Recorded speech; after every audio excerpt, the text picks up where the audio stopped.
Edwards up front with Sally and Rodman. Thomas and Dumars at guard.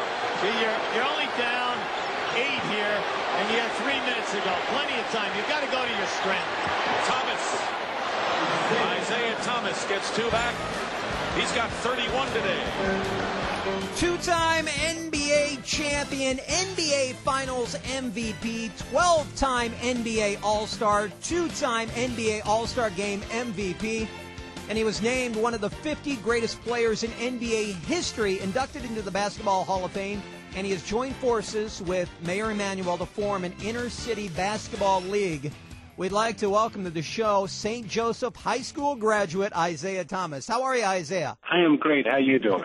I'm good. You know, I played sports all my life, and, you know, there's certain games that you look back at and you think about, and, you know, I'm one of those guys, and I'm sure you're one of those guys. You look back at the state championship and say, oh, we should have won that game. You know, I look back at the game and I say, oh, Lockport was really good. Oh, man. And that day, I think I still remember the score. They beat us 61-47. We had played, Westinghouse, and we were pretty worn out. And Lockport, was playing really good basketball. Parshitz was the center, and I don't know if you remember, but they had a gentleman who was in jail by the name of Barbal, who had just got released from prison that day. Are you kidding me? And he came and he played in the game, and he had this shaved head, and he totally intimidated all of us. Oh my gosh, man! How does that happen? He gets out of jail and he comes and plays in a high school basketball game. Yeah, I don't know if it was necessarily prison or if he had been locked up, but he was in some kind of he was in some kind of detention or something had happened where he came out and but that's not to take anything away from them. They beat us and they beat us on that day, and they deserve to win the championship. Well, they were that good. It's high school sports in the Chicagoland area. I guess it's true about anywhere. I grew up downstate in Peoria. It's just, I love it. And I know a lot of guys that are around my age that go back and they watch high school football and high school basketball just to see these great players that are going to get recruited by college, and you'll see them on TV, and who knows, they could end up in the NBA just like you. Yeah, and the thing about Chicago high school basketball is that it really doesn't matter what you do in the pros. It's all about what you do in high school. Like the high school legends in Chicago. Oh, yeah. If you play well in high school, it doesn't matter what you do in the NBA, or even if you make it to the NBA. You become a legend in Chicago for your high school performances, not your college or your NBA performance. That is so true. Yeah, so and that's why I love Chicago. I mean, in Chicago basketball, like the people who have played basketball or football in Chicago, high school wise, they love you and you love them. And regardless of your NBA or college career, it really does matter in terms of what you do at the high school level. How did Isiah Thomas and Mayor Emanuel hook up to form the Inter-City Basketball League? How did you guys get together? Through basketball. The love of the game, and also, wanting to end the violence that's happening in our streets, and wanting Chicago to be a safe, healthy, and educated place for our kids to grow up in.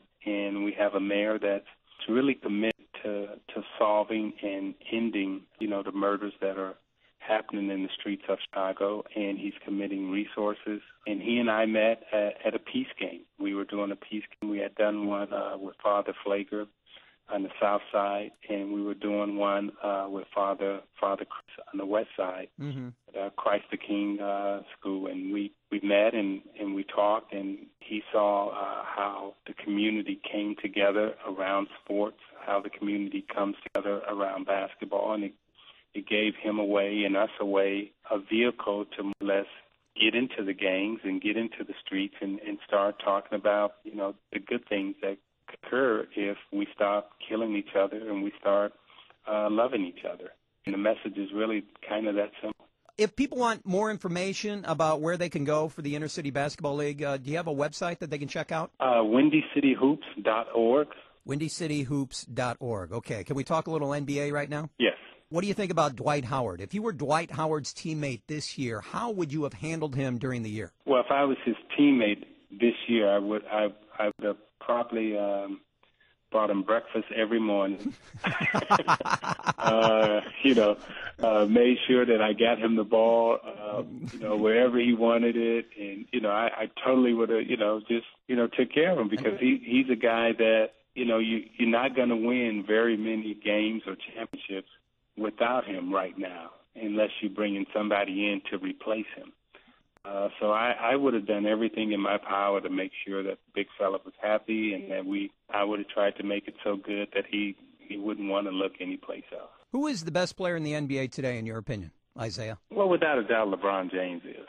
He's the most complete wing player that this league has ever seen in terms of shooting the basketball, handling the basketball, defending, rebounding.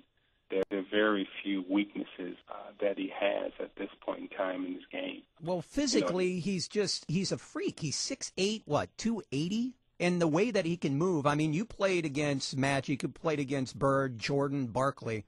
I mean, this guy is just a physical specimen. He's the best athlete, again, the league has seen. He's a better athlete than Bird was. He's a better athlete than Magic. He's bigger, he's stronger, and he jumps just as high, if not higher, than Jordan, and he runs just as fast. Mm-hmm. So you haven't seen, and we haven't seen anyone like him that possesses his basketball skill. And when I mean the skill level in terms of being able to handle the basketball and dribble the basketball the way he handles the basketball. I mean, he's a much better dribbler than Jordan, Magic, or Bird was. He handles the basketball very similar to myself or Chris Paul or Derrick Rose. He's that good a ball handler, left-handed and right-handed. He's got the between the legs. He's got the crossover. He's got the behind the back. He's got the spin moves. He's got all the point guard skills. Yes. In his body. Yeah, that's a pretty complete player right there, man. And, you watched the NBA Finals, as we all did. When the Heat came back and won Game 6 in overtime, you knew it was over. You knew that they weren't going to lose Game 7, right? Yeah, very difficult to beat a team in their building, in a Game 7. And I think 90% of the time the home team has won, or 92% of the time the home team has won. We're talking with NBA legend Isiah Thomas. Now, people love to compare the old days to what's happening right now. When you look back at the NBA, I mean, the players that you played with, Dumars, Magic, Bird, Jordan, Barkley, Ewing, Malone, Stockton, I could go on. How would you compare those guys to the guys that are playing today? I would say that the 80s was the golden era of basketball, because you had Kareem playing at a very high level. You still had Dr. J, Moses Malone, George Gervin. Gosh, I forgot about those guys. It's, they legends. They won championships, too. I mean, the footage that you see of Dr. J, if people have never seen him play, the footage alone is just amazing. Yeah, and the cradle dunk against Michael Cooper. Oh. Now, I can honestly say every play you've kind of seen replicated in basketball. But I can honestly say that cradle dunk coming down the left side of the court. Right, that was it. They did on Michael Cooper.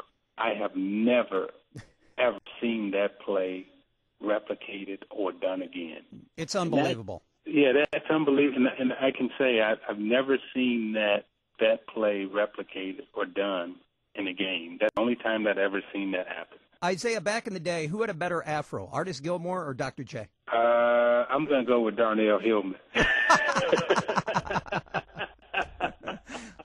Let me ask you a few personal questions. Who was the dirtiest player you ever played against? I know you guys were known as the bad boys, but who was the dirtiest player you played against? I would say Karl Malone's the dirtiest player. Really? He's a big guy, too, man. He can knock you down. Well, the shot that he gave me and the shot that he gave David Robinson, I remember. I mean, those were two shots that, had zero to do with basketball. And through all my years of playing, I've never seen those two kind of shots taken. But I think Malone a couple of times definitely went over the line. People that are listening right now are going to say, what about the Eastern Conference Championship where Rodman got Pippen, knocked him down. Well, I can say, those same people can go back and say when they was watching the Lakers and the Celtics in the finals, and McHale pulled Kurt Rambis out of the air on a layup. I mean, the way basketball was played in the '80s, some of it was over the line, but for the most part, nobody really tried to do the things that Malone did. And the other thing is, if they didn't like Rodman so much, then why did they go and get him? I mean, I look at Chicago and I say, you know what? They griped and they moaned so much about the bad boy, but as soon as they beat us, they went and got James Edwards, they went and got John Sally, and they went and got Dennis Rodman. So you liked us a little bit. That's a great point. Yeah, Sally won another championship here. Rodman won 3. Now, do you have regrets when you look back at the Eastern Conference Championship in '91, not shaking hands? I think had we known what we know now, yeah, we would have done it a little differently. But the way the torch was passed to us by the Boston Celtics, I remember the Celtics, Adrian Dantley was at the foul line. Boston walked off the court. There was nothing, really said about that. And if you go back and you look at a lot of those finals and playoff games and all that stuff, when people lost, they just left the court, and I think we were the only series. I still think today we were the only series that people have made a big deal about this shaking hands or not shaking hands. I think when LeBron lost to Orlando, he didn't shake their hand. Kevin Garnett, when they just lost, he didn't shake hands. But it seems like when the Pistons didn't shake hands, that's the worst. Well, you were the bad boys. You were the team that people love to hate. Well, it depends on, again, in sports, there are some moments that if we could do it all over, we all would do it differently, but you don't get a chance to have the do-overs.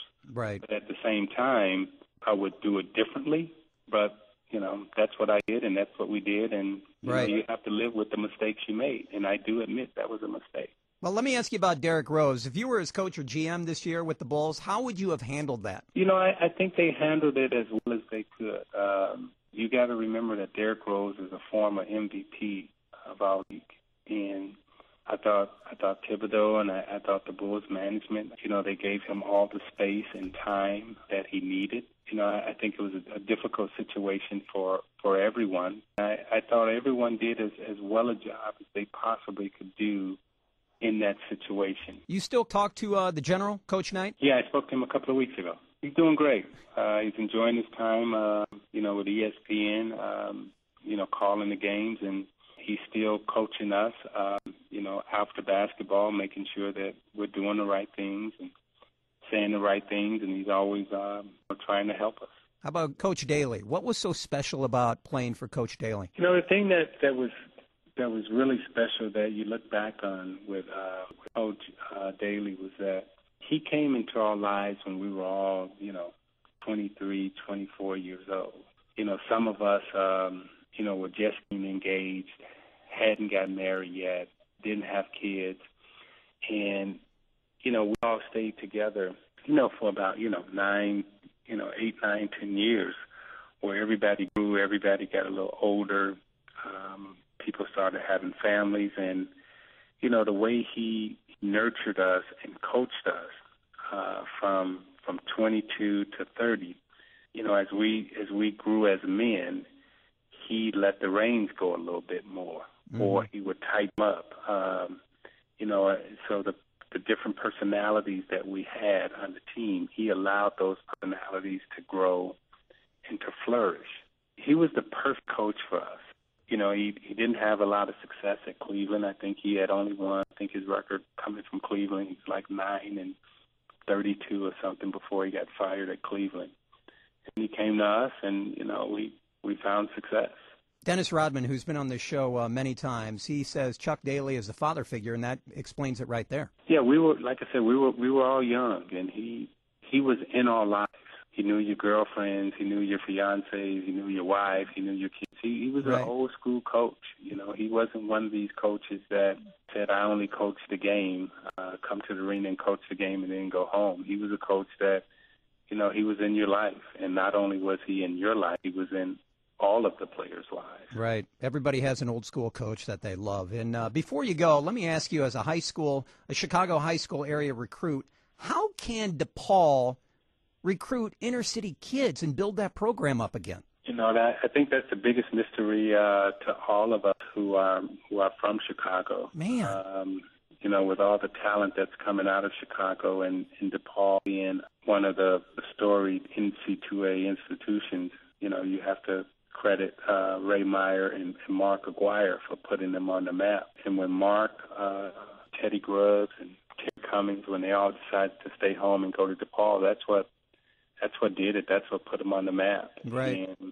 And where they are now, it's baffling. It really is baffling because you have a lot of good kids coming out of Chicago. DePaul is a great academic institution. Sometimes they're not even being looked at. Chicago is a place where they talk about street cred, so to speak. Sure, absolutely. Chicago's a place where, you definitely got to have some street cred. That is so true, man. That's so true. Isiah, really a pleasure to talk to you, and I know you get back during the summer, and WindyCityHoops.org is the website if people want to check it out, and if they can help out, they can volunteer, and they can get kids involved there. Most definitely, and don't just drop your kids off, but come in and spend some time, and, the more adults that we can get around, the more positive influencers that we can get around these kids, the better their lives will be. We all had great mentors, and a lot of these kids need mentors, and they just need to see your face, and they just need to know that people care about them. They figure out the rest. I love it. Isiah Thomas. Isiah, thanks for coming on. You're welcome, and thank you. Talk soon. Bye-bye.